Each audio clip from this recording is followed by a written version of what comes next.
Welcome to அபிரவியின் videos. நான் உங்கள் ரவி. இந்த வீடியோவில் நம்ம 3-phase இண்டக்ஷன் மோட்டார் பற்றி பார்க்க போகிறோம்.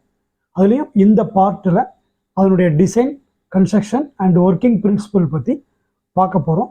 டீட்டெயிலாக பார்க்க போகிறோம். வாங்க வீடியோக்குள்ளே போகலாம். முதல்ல இண்டக்ஷன் மோட்டார் அப்படின்னா அது எதனால் அது இண்டக்ஷன் மோட்டார் என்று அழைக்கப்படுகிறது அப்படின்னு பார்த்தோம்னா, the rotor of the induction motor is not electrically connected to the stator. நார்மலாக ஏதாவது ஒரு பழைய டிசி மோட்டோர் அதெல்லாம் பார்த்தீங்கன்னா அந்த ஸ்டேட்டாருக்கு வந்து போல்ஸ் வந்து ஸ்டேட்டாரில் இருக்கும், ஃபீல்டு போல்ஸு. ஆர்மச்சூர் வந்து ரோட்டரில் இருக்கும். அந்த போல்ஸுக்கும் சப்ளை கொடுத்துருப்பாங்க, ஆர்மச்சூருக்கும் காமுடேட்டர் வழியாக ப்ரஷஸ் வழியாக சப்ளை கொடுத்துருப்பாங்க. ஸோ ரோட்டார் ஸ்டேட்டார் ரெண்டுக்குமே சப்ளை கொடுத்துருப்பாங்க. ஆனால் இந்த இண்டக்ஷன் மோட்டோரில் ரோட்டோருக்கு எலக்ட்ரிக்கலி கனெக்ஷன் இருக்காது. ஒரு டிரான்ஸ்ஃபார்மருடைய செகண்டரி போல் பிரைமரியில், அதாவது ஸ்டேட்டாரில் நம்ம கொடுக்குற வோல்டேஜ் இண்டக்ஷன் மூலமாக ரோட்டோருக்கு கடத்தப்பட்டு அதன் மூலமாக மேக்னெட்டிக் ஃபீல்டு உருவாகி அந்த மோட்டோர் சுற்றுது. அந்த பிரின்சிபலில் இது ஒர்க் பண்ணுறதுனால இதற்கு பெயர் இண்டக்ஷன் மோட்டோர். இப்போ இந்த இண்டக்ஷன் மோட்டோருடைய அட்வான்டேஜஸ் என்ன அப்படின்னு நம்ம பார்க்கலாம். அதனுடைய சிம்பிள் கன்ஸ்ட்ரக்ஷன். ஏன்னா ஆர்மச்சூர், அதில் வைண்டிங்ஸ், அப்புறம் ப்ரஷஸ், காமுடேட்டர் அல்லது ஸ்லிப்ரிங் அந்த மாதிரி எதுவுமே கிடையாது. Trouble free operation. Winding electrical connection வந்து ஸ்டேட்டாரில் ஸ்டேபிளாக இருக்கக்கூடிய கனெக்ஷன். அதனால் அதில் எந்த விதமான ட்ரபுள் வர்றதுக்கான வாய்ப்புகள் ரொம்ப ரொம்ப கம்மி. Lower cost. இதில் ரோட்டோருக்கான வைண்டிங், காப்பர் அந்த மாதிரி வேலைப்பாடுகள் எதுவுமே இல்லைங்கிறதுனால இதனுடைய காஸ்ட் ரொம்ப lower cost. Good torque speed characteristics. இது வந்து கம்பேரிட்டிவ்லி நல்ல டார்க்கு, நல்ல ஸ்பீடு கேரக்டரிஸ்டிக்ஸ் இதில் இருக்கிறதுனால இந்த மோட்டோர் பெரிதும் விரும்பப்படுகிறது. பெரும்பாலும் பயன்பாட்டில் இருக்கிற பவர் மோட்டோர்னு எடுத்துக்கிட்டிங்கன்னா அது வந்து இண்டக்ஷன் மோட்டோர் தான். அதுலேயும் 3-phase இண்டக்ஷன் மோட்டோர் தான். இப்போ இந்த மோட்டோருக்கு ஸ்குரில் கேஜ் இண்டக்ஷன் மோட்டோர்னு சொல்லுவாங்க. ஏன் ஸ்குரில் கேஜ் இண்டக்ஷன் மோட்டோர்னு சொல்கிறாங்கன்னு பார்ப்போம். இதனுடைய ரோட்டோருடைய அமைப்பு, ரோட்டோரில் உள்ள ரோட்டோர் பார்ஸ், அதனுடைய எண்ட் ரிங்ஸ், அதனுடைய அமைப்பு வந்து ஒரு அணில் கூடு போல இருக்கிறதுனால ரிசம்பிள்ஸ் லைக் ஸ்குரில் கேஜ். அதனால இதுக்கு ஸ்குரில் கேஜ் இண்டக்ஷன் மோட்டோர் அப்படின்னு சொல்லுவாங்க. இதுதான் அந்த ரோட்டோருடைய அமைப்பு. இதில் பார்த்தீங்கன்னா உள்ளுக்குள்ள பார்ஸ் இருக்குது, எண்டு ரிங்ஸு, அப்புறம் ஷாஃப்ட், பேரிங் எல்லாமே இதில் இருக்குது. இந்த ரோட்டோருடைய கோர் வந்து ஒரு அணில் கூடு மாதிரி அமைப்பில் இருக்கிறதுனால இதுக்கு வந்து ஸ்குரில் கேஜ் இண்டக்ஷன் மோட்டோர்னு சொல்லுவாங்க. இப்போ இந்த இண்டக்ஷன் மோட்டோருடைய டிசைன் அண்ட் கன்ஸ்ட்ரக்ஷனை பற்றி பார்ப்போம்.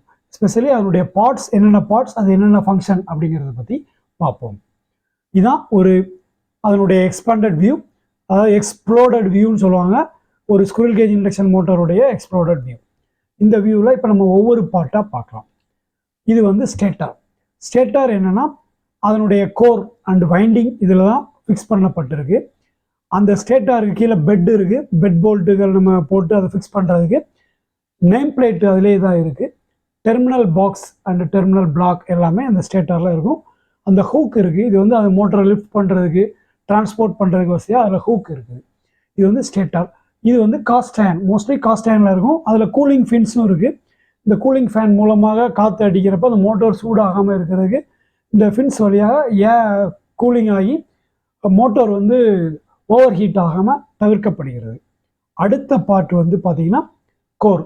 இது வந்து ஸ்டீலில் உள்ள கோர், ஸ்டீல் பிளேட்ஸில் உள்ள கோர். இந்த கோர் வந்து வைண்டிங், இதில் தான் வைண்டிங் சுத்தப்பட்டிருக்கு. இது வந்து ப்ரெஸ் ஃபிட்டாக இந்த ஸ்டேட்டாருக்குள்ளே ஃபிக்ஸ் பண்ணப்பட்டிருக்கிறது.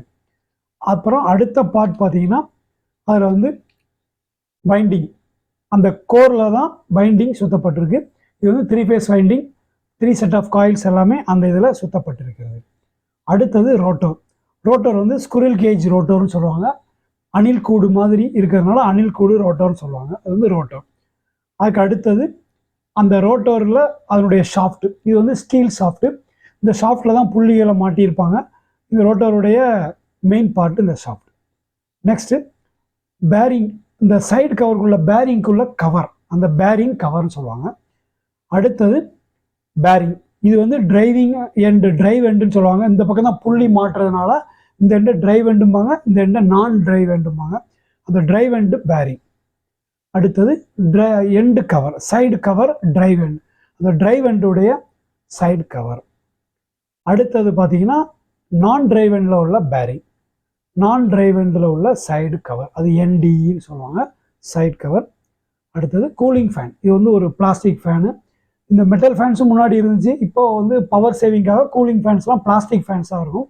இந்த ஃபேன்ஸ் மூலமாக இந்த கூலிங் ஃபின்ஸ் வழியாக ஏர் வந்து இந்த மோட்டர் ஓடுறப்ப இந்த ஷாஃப்டுடைய பேக் சைடில் இந்த ஃபேன் ஃபிக்ஸ் பண்ணப்பட்டிருக்கும்.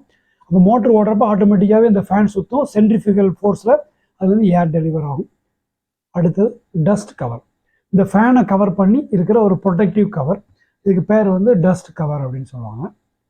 அப்புறம் டெர்மினல் கவர், டெர்மினல் பிளாக் இதுக்குள்ளே இருக்குது, அது வந்து டெர்மினல் கவர். ஸோ அதுக்குள்ளே இருக்கிறது டெர்மினல் பிளாக், இதில் தான் நம்ம பவர் சப்ளையை கனெக்ட் பண்ணுவாங்க, டெர்மினல் கவர். அடுத்தது நேம் பிளேட், இதில் மோட்டோருடைய எல்லா டீட்டெயில்ஸும் அதில் இருக்கும். அந்த டீட்டெயில்ஸ் எல்லாமே மோட்டருடைய ஃப்ரேம் சைஸ்லேருந்து HP, kilowatt, voltage and RPM எல்லா டீட்டெயிலும் அதில் இருக்கும். நம்ம நேம் பிளேட் பற்றி இன்னொரு வீடியோவில் டீட்டெயிலாக பார்ப்போம். நேம் பிளேட் டீட்டெயில்ஸ் என்னென்னங்கிறத இன்னொரு வீடியோவில் நம்ம டீட்டெயிலாக பார்க்கலாம். அடுத்தால ரோட்டோர், ரோட்டோருடைய இது பார்த்திங்கன்னா இந்த ரோட்டோருடைய கோர் வந்து லேமினேட்டட் ஸ்டீல், லேமினேட்டட் ஸ்டீலில் இந்த கோர் இருக்கும். அந்த கோருக்குள்ளே என்ன பண்ணியிருப்பாங்கன்னா ரோட்டோர் பார்ஸ், இது வந்து உள்ளுக்குள்ளே இருக்குது, அதனால் இது ப்ளூ கலரில் உங்களுக்கு மென்ஷன் பண்ணியிருக்கேன். இது வந்து உள்ளே இருக்குது, பார்த்தா தெரியாது. அந்த ரோட்டோர் பார்ஸ் எல்லாமே ரெண்டு பக்கமும் ரெண்டு எண்டு ரிங்ஸ் இருக்குது. அந்த எண்ட் ரிங்ஸ் வந்து என்ன செய்வாங்க, அந்த ரோட்டோர் பார்ஸ் எல்லாத்தையும் அந்த ஸ்க்ரூல் கேஜ் மாடலே அது ரெண்டு பக்கமும் வெல்டு பண்ணியிருப்பாங்க.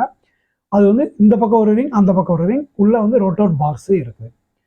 அப்புறம் இந்த ரோட்டோரில் நீங்கள் பார்த்தீங்கன்னா இந்த ரோட்டோர் பார்ஸை பாருங்கள், இந்த லைனே பார்த்தீங்கன்னா இது வந்து கூலிங் ஃபின்ஸ். இந்த ரோட்டோர் சுற்றுறப்ப அதில் உள்ள ஹீட் ஆகிறப்ப அந்த ஹீட்டு டிசிபேட் ஆகிறதுக்காக உள்ள கூலிங் ஃபின்ஸ் இந்த பக்கமும் அந்த பக்கமும் கொடுத்துருக்காங்க.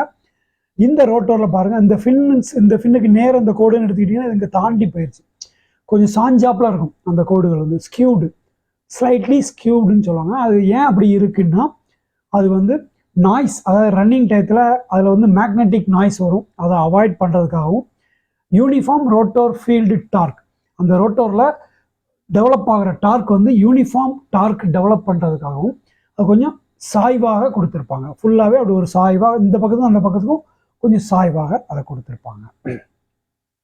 எண்ட் ரிங்கு, அப்புறம் அதில் கூலிங் ஃபின்ஸ் நம்ம பார்த்தோம்.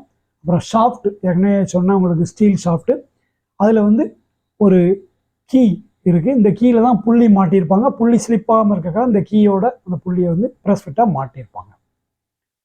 இப்போ நம்ம இது வரைக்கும் மோட்டோருடைய டிசைன் பற்றி பார்த்தோம். இப்போ அதனுடைய ஒர்க்கிங் பிரின்சிபல் பற்றி பார்ப்போம். ஸ்டேட்டார், ஃபஸ்ட்டு ஒரு ஸ்டேட்டாருடைய இது ஒரு சிம்பிள் ஸ்டேட்டார், அதாவது 2 போல் மோட்டர். நம்ம அண்டர்ஸ்டாண்டிங்காக 2 போல் மோட்டரை பார்ப்போம். 2 போல் மோட்டரை புரிஞ்சுக்கிட்டோம்னா 4 போல், 6 போல், 8 போல் இது எல்லாமே இதனுடைய அதே கான்செப்ட் தான். நம்ம புரிஞ்சுக்கிறதுக்காக நிறைய போல்ஸ் வச்சு கன்ஃபியூஸ் பண்ணாமல் இருக்கிறதுக்காக 2 போல் மோட்டர் உங்களுக்கு எக்ஸ்பிளைன் பண்ணியிருக்கேன். இது வந்து ஒரு ஸ்டேட்டாருடைய கிராஸ் செக்ஷனல் வியூ. அந்த கிராஸ் செக்ஷன் வியூவில் பார்த்தீங்கன்னா ஒரு 3 ஃபேஸ் மோட்டருங்கிறதுனால 3 செட் ஆஃப் காயில்ஸ் நமக்கு ஏற்கனவே தெரியும். அதில் U காயில், அப்புறம் V காயில், அப்புறம் W காயில். இது வந்து 3 செட் ஆஃப் காயில்ஸு அதில் இருக்குது. 3 காயிலுங்கிறப்ப 6 போல், ஒரு காயிலுக்கு 2 போல்ங்கிறதுனால இது வந்து 2 போல் மோட்டர் சொல்கிறாங்க. எவ்வரி காயில் ஹேஸ் 2 போல், அதனால் இது 2 போல் மோட்டர். மொத்தம் 6 செட் ஆஃப் காயில்ஸ் அதில் இருக்குது. இந்த காயில்ஸ் எல்லாமே 120 டிகிரியில் மேக்னெட்டிக் டிகிரிஸ் 120ல் இது வந்து அதில் வந்து வைண்ட் பண்ணப்பட்டிருக்கிறது ஸ்டேட்டாரில். 120 டிகிரிங்கிறது 2 போல் மோட்டரை பொறுத்த வரைக்கும் மெக்கானிக்கல் டிகிரியும் 120 தான், மேக்னெட்டிக் டிகிரியும் 120 தான். ஏன்னா 2 போல் மோட்டர் ஒரு சைக்கிள் அந்த ரோட்டோர் சுற்றிச்சுன்னா அதனுடைய சப்ளை ஒரு சைக்கிளுக்கு ஒரு சுற்று அந்த ரோட்டோர் சுற்றும். அதனால் 2 போல் மோட்டர். அப்போ 3 ஃபேஸ் 360 டிகிரிங்கிறதுனால 360 divided by 3 is equal to 120 degree magnetic டிகிரிஸில் U, அப்புறம் V, W மட்டும் இருக்குது. இது வந்து அதுக்கு அதனுடைய ஆப்போசிட் போல், U உடைய ஆப்போசிட், V உடைய ஆப்போசிட், W உடைய ஆப்போசிட். இது வந்து நார்த் போலாக இருந்தால் இது சவுத் போலாக இருக்கும், இது சவுத் போலாக இருந்தால் இது நார்த் போலாக இருக்கும். ஆல்டர்னேட்டிவ் கரண்ட்டுங்கிறதுனால 2 போலுமே மாற்றி மாற்றி வந்துகிட்டே இருக்கும். அது வந்து ஆல்டர்னேட்டிவ் கரண்ட்டுங்கிறதுனால. இப்போ அதுக்கு வந்து நம்ம அந்த 3 போலையுமே நம்ம 3 கலர் பண்ணிட்டோம், red, yellow and blue. Red, yellow, blue அப்படின்னு அந்த மோட்டார் போல்ஸை நம்ம கலர் பண்ணியிருக்கோம் உங்களுக்கு புரிஞ்சுக்கிறதுக்காக, ஈஸி அண்டர்ஸ்டாண்டிங்காக. இப்போ அடுத்தது என்னுடைய ஒர்க்கிங் பிரின்சிபல் நம்ம முக்கியமாக பார்க்க வேண்டியது 3 ஃபேஸ் மோட்டருடைய மெயின் அட்வான்டேஜே அதில் ரொட்டேட்டிங் மேக்னெட்டிக் ஃபீல்டு வந்து ஜென்ரேட் ஆகுது. அது என்ன ரொட்டேட்டிங் மேக்னெட்டிக் ஃபீல்டு, அது எப்படி உருவாகுது அப்படிங்கிறத இப்போ அடுத்தடுத்த ஸ்லைட்ஸில் நம்ம பார்க்கலாம். இப்போ இது வந்து ஒரு 2 போல் மோட்டருடைய கிராஸ் செக்ஷனல் வியூ. இதில் வந்து நம்ம அந்த டிகிரிஸுக்கு தகுந்தால கலர் கொடுத்துருக்கோம். 0 to 360 டிகிரி. இதில் வந்து நமக்கு வந்து பார்த்தீங்கன்னா 0ங்கிறது இந்த கலரில் கொடுத்துருக்கோம். அதுலேருந்து பாசிட்டிவ் ஆல்டர்னேஷனுக்கு போகக்கூடியது எல்லாமே ரெட், அப்படி லைட்லேருந்து அப்படி மீடியம் அண்ட் டார்க் ரெட்டாக மாற்றுது. நெகட்டிவ் ஆல்டர்னேஷனுக்கு போகிறது எல்லாமே லைட், மீடியம், டார்க் க்ரீனுக்கு மாறுது. இதில் பார்த்தீங்கன்னா உங்களுக்கு நல்லா புரியும். இது வந்து 0, 0லேருந்து இந்த பக்கம் எல்லாமே ரெட்டு, இந்த பக்கம் எல்லாமே க்ரீன். இப்போ ரெட்டுங்கிறது எல்லாமே பாசிட்டிவ் சைடு, நெகட்டிவ் சைடு வந்து க்ரீனில் இருக்குது. இப்போ இந்த ரோட்டோரில் 2 போலில் நம்ம எவ்வரி 60 டிகிரி அதனுடைய மொத்தம் எத்தனை போல் இருக்குது? இதில் வந்து 6 போல் மொத்தம் இருக்குது. 360 டிகிரி 6 போல் அப்படிங்கிறப்ப 360 divided by 6 is equal to 60 degree. So every 60 degree ஒரு போல்ல இருந்து இன்னொரு போலுக்கு அதனுடைய மேக்சிமம் மாறுது. அப்போ அது எப்படி மாறுதுன்னு பார்ப்போம். இப்போ ஃபஸ்ட்டு நம்ம என்ன எடுத்துக்கிட்டோம்னா, இங்கே மேக்ஸிமம் இருக்கிறனால நம்ம 30 டிகிரியை ஃபஸ்ட்டு சாம்பிளுக்கு எடுத்துக்கிட்டோம். இது வந்து ஒரு 3 ஃபேஸ் சைன் வேவுடைய ஒரு சிங்கிள் சைக்கிள். யூ உடைய சிங்கிள் சைக்கிள், அப்புறம் வி, டபிள்யூ எல்லாத்துக்குமே ஒரே ஒரு சைக்கிளை இதில் நம்ம கிராஃப் பண்ணியிருக்கோம். அதில் பார்த்தீங்கன்னா 30 டிகிரியில் என்ன நடக்குன்னு பார்ப்போம். 30 டிகிரியில் யூவும் டபிள்யூவும் எப்படி இருக்கும்னா 50% இருக்கும். அதாவது 50% இருக்கும். அதனுடைய மேக்ஸிமம் வோல்டேஜில் 50% ஆஃப் த வோல்டேஜ் இருக்கும். ஏன்னா sin 30 is equal to 0.5. அப்போ 50%. ஸோ யூவும் டபிள்யூவும் பாசிட்டிவில் இந்த 30 டிகிரியில் இருக்குது. அதனால் இந்த ரெண்டுமே ரெட்டில் இருக்குது. இது வந்து நெகட்டிவ் மேக்ஸிமமில் இருக்குது. எது? பி. ஸோ நெகட்டிவ் மேக்ஸிமமில் இருக்கிறதுனால நம்ம வந்து க்ரீனில் மார்க் பண்ணியிருக்கோம். ஸோ இது வந்து நெகட்டிவில் இருக்குது வோல்டேஜ். அதே சமயத்தில் இது பாசிட்டிவ் போல் அப்படின்னு வச்சுட்டோம்னா, இது வந்து நார்த் போல் அப்படின்னு வச்சுட்டோம்னா, இது வந்து சவுத் போல். ஆனால் இது நெகட்டிவ்ல வோல்டேஜில் இருக்கிறதுனால இது நார்த் போலாகவே போய் இருக்கும். இப்போ அடுத்த 60 டிகிரி 30 + 60 90 டிகிரி. 90 டிகிரியில் பார்த்தீங்கன்னா யூ 90 டிகிரிக்கு வந்துருச்சு. யூ 90 டிகிரியில் யூ மேக்ஸிமமுக்கு வந்துருச்சு. யூ ரெட்டாக இருக்குது. ஸோ இங்கே வந்து நார்த் போல், இங்கேருந்து நார்த் போல் இங்கே ஷிஃப்ட் ஆகிருக்கு. கீழே பார்த்தீங்கன்னா பியும் டபிள்யூவும் மைனஸ், அது என்ன இதில் இருக்குன்னா 210 டிகிரியில் இருக்குது. 210 டிகிரிங்கில் என்ன வோல்டேஜ்னா லைட் வோல்டேஜ், இந்த வோல்டேஜில் இருக்குது. ஸோ இந்த ரெண்டுமே உங்களுக்கு அப்படி மென்ஷன் பண்ணியிருக்கோம். ஸோ இது வந்து பாசிட்டிவ் ஆல்டர்னேஷன், இதுவும் யூ பாசிட்டிவ், ஏன்னா யூ டேஷ் கிடையாது யூ, அதனால இதுவும் இது வந்து நார்த் போலில் இருக்குன்னு வச்சுக்கலாம். ஒரு வேளை இது நார்த் போல், இப்போ அந்த நார்த் போல் அடுத்த 60 டிகிரி சைக்கிள் ரொட்டேஷனில் நார்த் போல் இங்கே ஷிஃப்ட் ஆகிருக்கு. நெக்ஸ்ட்டு 150 டிகிரி நார்த் போல் இங்கே ஷிஃப்ட் ஆயிரும். இது வந்து டபிள்யூ டேஷ்ங்கிறதுனால இதனுடைய வைண்டிங் ஆப்போசிட்டாக இருந்தாலும் நெகட்டிவ் ஆல்டர்னேஷன் இருக்கிறதுனால இது நார்த் போலாக இருக்கும். அடுத்தது 210 டிகிரி. 210 டிகிரியில் இந்த போல் வந்து 210ல் இது மேக்ஸிமம், அதனால் இது பாசிட்டிவ் ஆல்டர்னேஷன், இது நார்த் போலாக இருக்குது. அடுத்தது இது நார்த் போல் 270 டிகிரி. அடுத்தது 330 டிகிரி, இது நார்த் போல். இப்போ நீங்கள் பார்த்தீங்கன்னா இதில் ஒரு கம்ப்ளீட்டாக ஒரு சைக்கிள் வந்திருக்கும். இதில் இருக்கிற மேக்ஸிமம் என்ன ஆயிருக்குன்னா, இதுக்கு வருது, இதுக்கு வருது, இதுக்கு வருது, இதுக்கு வருது, இதுக்கு வருது. ஒரு சைக்கிள் முடிஞ்ச உடனே அடுத்தது வந்து பார்த்தீங்கன்னா இது வந்து அப்படியே சுற்றிட்டே இருக்கும். இது வந்து ஒரு சைக்கிள் நம்ம 50 ஹெர்ட்ஸ்னா ஒரு செகண்டுக்கு 50 டைம்ஸ் இந்த மேக்னெட்டிக் ஃபோல்டு சுற்றும். இப்படி சுற்றுறதுனால இந்த மேக்னெட்டிக் ஃபோல்டுக்கு பேர் வந்து இந்த ஸ்டேட்டாருடைய மேக்னெட்டிக் ஃபீல்டுக்கு பேர் வந்து ரொட்டேட்டிங் மேக்னெட்டிக் ஃபீல்டு அப்படின்னு பேர். இப்போ இதனுடைய இந்த ஃபீல்டு ரொட்டேட்டிங் மேக்னெட்டிக் ஃபீல்டை என்ன சொல்லுவாங்கன்னா, அதனுடைய ஸ்பீட் ஆஃப் ரொட்டேட்டிங் மேக்னெட்டிக் ஃபீல்டை வந்து சிங்க்ரனஸ் ஸ்பீட் அப்படின்னு சொல்லுவாங்க ஃபார் 2 போல் மோட்டர். இந்த 2 போல் மோட்டருடைய எல்லாத்துக்குமே சிங்க்ரனஸ் ஸ்பீட் தான் சொல்லுவாங்க. ஏன்னா இந்த ரொட்டேட்டிங் மேக்னெட்டிக் ஃபீல்டில் ஸ்லிப்பே கிடையாது. ஏன்னா கரண்ட் மட்டும்தான். அப்போ கரண்ட் வந்து நமக்கு சப்ளை ஃப்ரீக்குவன்சி என்ன இருக்கோ அதே ஸ்பீடில் இது அப்படியே இந்த மேக்னெட்டிக் ஃபீல்டு சுற்றும். அதனால இது வந்து இதனுடைய ஸ்பீட் ஆஃப் மேக்னெட்டிக் ஃபீல்டு வந்து சிங்க்ரனஸ் ஸ்பீடுன்னு சொல்லுவாங்க. இப்போ நம்ம 2 போல் மோட்டரில் சிங்க்ரனஸ் ஸ்பீடு எவ்வளவு இருக்கும் அப்படின்னு சொல்லி பார்ப்போம். அதுக்குள்ள ஃபார்முலா வந்து NS. NSனா synchronous speed is equal to 120 F/P RPMல சொல்லுவாங்க. இப்போ 120ங்கிற கான்ஸ்டன்ட், 50ங்கிறது ஹெட்ஸ் ஃப்ரீக்குவன்சி, Pங்கிறது நம்பர் ஆஃப் போல்ஸ். இது 2 போல் மோட்டருங்கிறதுனால 2 போல் மோட்டர், அதனால இதில் இருக்கிற நம்பர் ஆஃப் போல்ஸ் வந்து ஒரு ஃபேஸுக்குள்ள போல் வந்து 2, அதனால் 2ன்னு போட்டிருக்கோம். இதை கால்குலேட் பண்ணோம்னா 3000. So synchronous speed of 2 pole motor is 3000 RPM. இப்போ rotor inside the rotating magnetic field. இது என்னன்னு பார்ப்போம். இப்போ நம்ம இது வரைக்கும் ஸ்டேட்டாரை மட்டும் பார்த்தோம். இப்போ அடுத்தால இந்த ஸ்டேட்டாருக்குள்ள ரோட்டோர் இருக்குது, அதோட கிராஸ் செக்ஷன் வியூவையும் பார்ப்போம். இதுதான் ரோட்டோர். இந்த ரோட்டோர் பார்த்தீங்கன்னா இது வந்து ஷாஃப்ட். இந்த ப்ரௌன் கலரில் இருக்கிறதெல்லாம் ரோட்டோர் பார்ஸ், இதுதான் கண்டக்டர்ஸ், அந்த ரோட்டோருடைய வைண்டிங். இது வந்து ரெண்டு பக்கமும் எண்டு ரிங் வச்சு ஷார்ட் பண்ணப்பட்டிருக்கிறது. அணில் கூடு, அதாவது ஸ்குரில் கேஜ் வடிவத்தில் ஷார்ட் பண்ணப்பட்டிருக்கிறது இந்த ரோட்டோர் பார்ஸ். ஓகேங்களா? இந்த ரோட்டோருக்கு வந்து நார்மலாக ரொட்டேட்டிங் மேக்னெட்டிக் ஃபீல்டு வந்து கிளாக் வைஸ்னு வச்சுக்கணும்.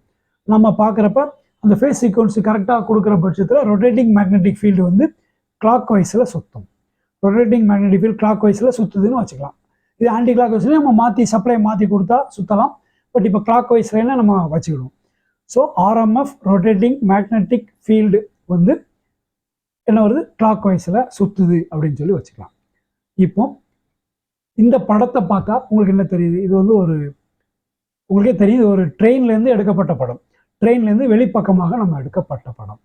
இந்த படத்தில் நீங்கள் எல்லாருமே ட்ரெயினில் போயிருப்பீங்க. ட்ரெயினில் போகிறப்ப நம்ம ஒரு விஷயம் எக்ஸ்பீரியன்ஸ் பண்ணிப்போம். என்னன்னு பார்த்தீங்கன்னா, ட்ரெயின் வந்து மூவ் ஆகி போகும், நம்ம ட்ரெயினுக்குள்ளே உட்காந்துருப்போம். வெளியில் மரங்கள்லாம் நின்றுட்டு இருக்க மரங்கள்லாம் மூவ் ஆகி போகிற மாதிரியும், ட்ரெயினில் உட்காந்துருக்க நம்ம ட்ரெயினும் நம்மளும் மூவ் ஆகாமல் அப்படியே நிற்கிற மாதிரியும் ஒரு ஃபீலிங் இருக்கும். ஏன்னா இந்த மரங்கள் எல்லாம் நம்ம ட்ரெயின் போகிற டைரக்ஷனுக்கு ஆப்போசிட்டில் மூவ் ஆகுற மாதிரி ஒரு ஃபீலிங் இருக்கும். ட்ரெயின் நிற்கிற மாதிரியும் நம்ம அதில் உட்காந்துருக்க மாதிரியும் ஒரு ஃபீலிங் இருக்கும் ட்ரெயின் மூவ் ஆகுறப்ப. ஸோ அந்த ஃபீலிங்க்கு என்ன சொல்லுவாங்கன்னா ரிலேட்டிவ் ஸ்பீட் அப்படின்னு சொல்லி சொல்லுவாங்க. Relative velocity, relative speed. அந்த ரிலேட்டிவ் ஸ்பீடு தான் இந்த சிங்க்ரனஸ் மோட்டர்லையும் நடக்குது. அது என்ன, அது எப்படி அப்படிங்கிறத பார்க்கலாம். இப்போ வந்து இந்த ரிலேட்டிவ் ஸ்பீடு வந்து ட்ரெயினில் எப்படி இருக்குன்னா, ட்ரெயின் வந்து மூவ் ஆகுது, ட்ரெயினில் இருக்கிற பேசஞ்சரும் மூவ் ஆகுறாங்க. ஆனால் ட்ரெயினுக்குள்ளே உட்காந்துருக்கிறப்ப அவங்க ஜன்னல் வழியாக வெளியில் பார்த்தா வெளியில் உள்ள மரங்கள்லாம் ட்ரெயின் மூவ் ஆகிற டைரக்ஷனுக்கு ஆப்போசிட்டில் மூவ் ஆகிற மாதிரி இருக்கும். அது வந்து ஒரு ரிலேட்டிவ் ஸ்பீட். ஆப்போசிட்டில் மூவ் ஆகிறதுனால ரிலேட்டிவ் ஸ்பீடு வந்து கவுண்டர் கிளாக். இப்போ இந்த மேக்னெட்டிக் ஃபீல்டு வந்து கிளாக் வைஸில் இருக்குது. ரொட்டேட்டிங் மேக்னெட் ஃபீல்டு வந்து கிளாக் வைஸில் இருக்குது. இந்த ரோட்டர் வந்து நிற்கிது ஸ்டார்டிங்கில், at the time of starting. நம்ம மோட்டரை ஸ்டார்ட் பண்ண உடனே, சப்ளை கொடுத்த உடனே இம்மீடியட்டாக ரோட்டர் ஓடாது, அது ஸ்டாண்ட் ஸ்டில்லாக தான் நிற்கும், ஓடுறதுக்கு ஸ்டார்ட் பண்ணும். அந்த டயத்தில் பார்த்தீங்கன்னா இது வந்து எடுத்த உடனே சிங்க்ரனஸ் ஸ்பீடுக்கு போயிடும். அந்த 3000 RPM அப்படிங்கிற 2 போல் மோட்டர் சிங்க்ரனஸ் ஸ்பீடுக்கு போயிடும் இம்மீடியட்லி. ஆனால் இந்த ரோட்டர் வந்து அப்போ தான் ஜீரோலேருந்து ஸ்டார்ட் ஆகும். அப்போ இந்த ரோட்டர்லேருந்து நம்ம இந்த ஸ்டேட்டார்லேருந்து நம்ம இந்த ரோட்டரை பார்த்தோம்னா எப்படி இருக்கும்? ரோட்டர் வந்து கவுண்டர் கிளாக் வைஸில் சுற்றுற மாதிரி இருக்கும். அதனால தான் இது ரிலேட்டிவ் ஸ்பீடு வந்து கவுண்டர் கிளாக் வைஸில் இருக்கும். அப்படி இருக்கிறப்ப இந்த இப்போ நம்ம நார்மலாக நம்ம இந்த லாஸ்லாம் என்ன சொல்லுது, ஃபாரடேஸ் லா, அப்புறம் ஃப்ளமிங்ஸ் லா, இதெல்லாமே என்ன சொல்லுதுன்னா, ஒரு ஸ்டேபிளாக இருக்கிற ஒரு கண்டக்டரில் ஒரு மேக்னெட்டிக் ஃபீல்டை நம்ம மூவ் பண்ணாலோ, அல்லது அந்த மேக்னெட்டிக் ஃபீல்டுக்குள்ளே இருக்கிற கண்டக்டரை நம்ம அசைச்சாலோ அந்த கண்டக்டரில் ஒரு கரண்ட் ப்ரொடியூஸ் ஆகும் அப்படிங்கிறது. இப்போ என்னன்னா, இந்த ரோட்டர் சுத்தாமல் ஸ்டேபிளாக இருந்தால் கூட இந்த மேக்னெட்டிக் ஃபீல்டு சுற்றுறதுனால இந்த மேக்னெட்டிக் ஃபீல்டுடைய ஃப்ளக்ஸ் வந்து இந்த ரோட்டர் பார்ஸ் எல்லாத்தையுமே கட் பண்ணுது. அப்போ அதுக்குள்ள ஒரு கரண்ட் ப்ரொடியூஸ் ஆகுது. இப்போ அந்த கரண்டுடைய மேக்னெட்டிக் ஃபீல்டு, அந்த கரண்ட் ரோட்டோர் கரண்ட் ஒன்று ப்ரொடியூஸ் ஆகுதுல்ல, அப்போ அந்த ரோட்டோர் வந்து ஒரு மேக்னெட்டிக் ஃபீல்டை ஜென்ரேட் பண்ணுது. அந்த மேக்னெட்டிக் ஃபீல்டுடைய ஃப்ளக்ஸு இந்த நம்ம இதனுடைய ஸ்டேட்டார் மேக்னெட்டிக் ஃபீல்டுல ரொட்டேட்டிங் மேக்னெட் ஃபீல்டு அதை ஆப்போஸ் பண்ணும். அப்போ இதை ஆப்போஸ் பண்ணுறப்ப என்ன ஆகும்னா, இது ஆப்போசிட்டாக இருக்கிறதுனால இந்த ரொட்டேட்டிங் மேக்னெட்டிக் ஃபீல்டு என்ன டைரக்ஷனில் சுற்றுதோ அதே டைரக்ஷனுக்கு இதில் ஒரு ஃபோர்ஸ் உருவாகும். அந்த ஃபோர்ஸ் வந்து ரிலேட்டிவ் ஸ்பீடு ஆப்போசிட்டாக இருந்தாலும் இந்த ஃபோர்ஸ் வந்து அதுக்கு ஆப்போசிட்டாக உருவாகிறதுனால இந்த ரோட்டோரும் என்ன செய்யும், கிளாக் வைஸில் சுற்ற ஆரம்பிக்கும். ரொட்டேட்டிங் மேக்னெட் ஃபீல்டு என்ன டைரக்ஷனில் இருக்கோ இந்த சேம் டைரக்ஷனில் இந்த ரோட்டோரும் சுற்ற ஆரம்பிக்கும். சுற்ற ஆரம்பித்த உடனே இந்த ரிலேட்டிவ் ஸ்பீடு வந்து ஸ்பீடு RPM டெவலப் ஆக அக்சலரேட் ஆக ஆக இதுக்கும் இந்த சிங்க்ரனஸ் ஸ்பீடுக்கும் இந்த இதனுடைய ஸ்பீடுக்கும் இடையில உள்ள டிஃப்ரென்ஸ் வந்து குறைஞ்சிக்கிட்டே வரும். குறைஞ்சிக்கிட்டே வந்தாலும் இது வந்து இதனுடைய ஒரு குறிப்பிட்ட ஸ்பீடு ரீச் ஆனவங்களோ அதனுடைய சிங்க்ரனஸ் ஸ்பீடை நோக்கி இது வந்து RPM டெவலப் ஆகி போகும். என்ன டைரக்ஷன்னா கிளாக் வைஸ் டைரக்ஷன். ஸோ RMF rotating magnet field clockwise, relative speed வந்து நிற்கிறப்ப அது வந்து கவுண்டர் கிளாக் வைஸ் எப்போவுமே, ரோட்டோர் வந்து கிளாக் வைஸ். ஏன்னா இதனுடைய இதை அப்படியே இந்த ரோட்டோர் வந்து ஃபாலோ பண்ண ஆரம்பிச்சிடும். ஏன்னா இந்த ரோட்டோர் பார்ஸில் உற்பத்தி ஆகிற ஒரு மேக்னெட்டிக் ஃப்ளக்ஸ் வந்து இந்த ஃப்ளக்ஸை ஆப்போஸ் பண்ணுறதுனால ஆட்டோமேட்டிக்காக இது சுத்த ஆரம்பிச்சிடும். இப்போ synchronous speed of two pole motor நம்ம ஏற்கனவே பார்த்துருக்கோம். என்னென்னா நம்ம அப்போதே அந்த ஃபார்முலா பார்த்தோம். இது வந்து 3000 RPM. இந்த மோட்டர் வந்து இது சிங்க்ரனஸ் ஸ்பீட் 3000 RPM. அப்போ ரோட்டோர் எவ்வளோ சுற்றணும்? சுற்ற ஆரம்பித்து அக்சலரேட் ஆக ஆரம்பித்து 3000 RPM அது ரீச் ஆகணும். அது ரீச் ஆகுமா அப்படின்னா ரீச் ஆகிறது இல்லை. ஏன்னா ப்ராக்டிக்கலாக அதில் ஒரு ஸ்லிப் இருக்கும். உங்களுக்கே தெரிஞ்சிருக்கும். நம்ம மோட்டோருடைய நேம் பிளேட்டை நீங்கள் பார்த்தீங்கன்னா நார்மலாக ஒரு 2 போல் மோட்டருக்கு சிங்க்ரனஸ் ஸ்பீட் 3000. அதனுடைய நேம் பிளேட்டில் ரேட்டட் ஸ்பீடு எவ்வளோ போட்டிருப்பாங்கன்னா 2880 ஆர் சம்வேர் அதுக்கு பக்கத்தில் முன்னப்பினா அந்த மோட்டோரை பொறுத்து போட்டிருப்பாங்க. அப்போ 2880 அப்படிங்கிறது என்னது? அதான் அதனுடைய ரேட்டட் ஸ்பீடு. அது வந்து ரிலேட்டிவ் ஸ்பீடு இல்லை. அப்போ ரெண்டுக்கு இடையில என்ன நடக்குன்னா ஒரு ஸ்லிப் இருக்குது. அந்த இதை வந்து இந்த ஸ்லிப் எப்படி அப்படிங்கிறத நம்ம இப்போ பார்க்கலாம். இப்போ ஸ்லிப் வந்து நார்மலாக ஒரு ஃபார் எக்ஸாம்பிள் 4% ஸ்லிப்பு அப்படின்னு சொல்கிறாங்க. அதனால் 2880. இதிலிருந்து இது எவ்வளவுக்கு எத்தனை பர்சன்டேஜ் குறைஞ்சிருக்கு அதான் ஸ்லிப்புடைய பர்சன்டேஜ் ஆஃப் ஸ்லிப் அப்படின்னு சொல்லி சொல்லுவாங்க. இப்போ இந்த ஸ்லிப் வந்து பார்த்தீங்கன்னா உங்களுக்கு அது எப்படி அந்த ஸ்லிப் வருதுன்னு பார்ப்போம். இது வந்து இந்த ரோட்டோர் வந்து அக்சலேட் ஆகி 2800, 2900, 3000 வரைக்கும் போகலாம். ஏன்னா 3000 நோக்கி நம்ம ரொட்டேட்டிங் மேக்னெட்டிக் ஃபீல்ட் சுற்றுறதுனால இது அதை அப்போஸ் பண்ணுறதுனால போகும். ஆனால் அப்போ என்ன ஆகும்னா எப்போ இந்த ரிலேட்டிவ் ஸ்பீடு குறையுதோ இதனுடைய ரிலேட்டிவ் ஸ்பீடு குறைஞ்சிக்கிட்டே இருக்கும். ஆரம்பத்தில் 3000 இருக்கிற ரிலேட்டிவ் ஸ்பீட் அப்படியே குறைஞ்சி 2800, 880 பக்கம் வரும்போது என்ன ஆகுதுன்னா 120 RPM தான் கம்மியாக இருக்கும். அதாவது ஒரு செகண்டுக்கு 2 ரெவல்யூஷன் தான் கம்மியாக இருக்கும். கிட்டத்தட்ட அந்த அளவுக்கு இதனுடைய ஸ்பீடு குறைவாக வரும். என்ன காரணம்? இது குறைஞ்சிக்கிட்டே இருக்கிறப்ப என்ன ஆகும்? ரிலேட்டிவ் ஸ்பீடு குறையிறப்ப இந்த ரோட்டோர் பார்ஸில் உற்பத்தி ஆகிற ரோட்டோருடைய வோல்டேஜ், அந்த வோல்டேஜ் அண்ட் ரோட்டோர் கரண்ட் கம்மியாயிரும். ஆட்டோமேட்டிக்காக அந்த ரோட்டோர் ஃப்ளக்ஸும் கம்மியாயிரும். ரோட்டோருடைய ஃப்ளக்ஸ் கம்மியாகிறப்ப என்ன ஆகும்? இந்த ரோட்டோர் வந்து இந்த சிங்க்ரனஸ் ஸ்பீடை நோக்கி போகிறது குறைஞ்சிரும். குறையிறப்ப ஆட்டோமேட்டிக்காக ரிலேட்டிவ் ஸ்பீடு கூடும். ரிலேட்டிவ் ஸ்பீடு கூடுறப்ப என்ன ஆகும்? ஆட்டோமேட்டிக்காக ரோட்டோர் கரண்ட் கூடும். அதனுடைய டார்க் அதிகமானோடனே திருப்பி அது சிங்க்ரனஸ் ஸ்பீடை நோக்கி போகும். அப்படியே அது அங்கேயும் இங்கேயும் போகாமல் என்ன செய்யும்? 2880 RPM செட்டில் ஆயிரும். இந்த டிசைன் இது வந்து மோட்டோருடைய டிசைனை பொறுத்து இது கொஞ்சம் முன்ன பின்ன இருக்கலாம். பட் எல்லா ஏசி இண்டக்ஷன் மோட்டர்லையும் ஸ்லிப் இருக்கும். சிங்கர்னஸ் மோட்டர்ஸில் தான் அந்த சிங்கர்னஸ் ஸ்பீட் அப்படியே ஓடும். ஏசி இண்டக்ஷன் மோட்டர் எல்லாருக்குமே ஸ்லிப் இருக்கும். அந்த ஸ்லிப் அப்ராக்சிமேட்டாக 4%. இது 3.5, 5.5 அந்த மோட்டருடைய டிசைன், அதனுடைய மெட்டீரியல், என்ன மெட்டீரியல் யூஸ்ட் மெட்டீரியல்ஸ், அதனுடைய கரண்ட்டு அதெல்லாம் பொறுத்து இந்த ஸ்லிப்பு கொஞ்சம் முன்ன பின்ன மாறி இருக்கும்.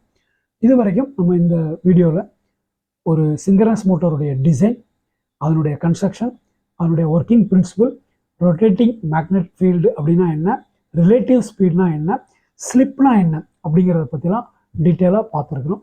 இந்த வீடியோ உங்களுக்கு பிடிச்சிருந்தா நீங்கள் மறக்காமல் சப்ஸ்கிரைப் பண்ணுங்கள். தேங்க்யூ ஃபார் வாட்சிங் அபிரவியின் வீடியோஸ். Thank you very much.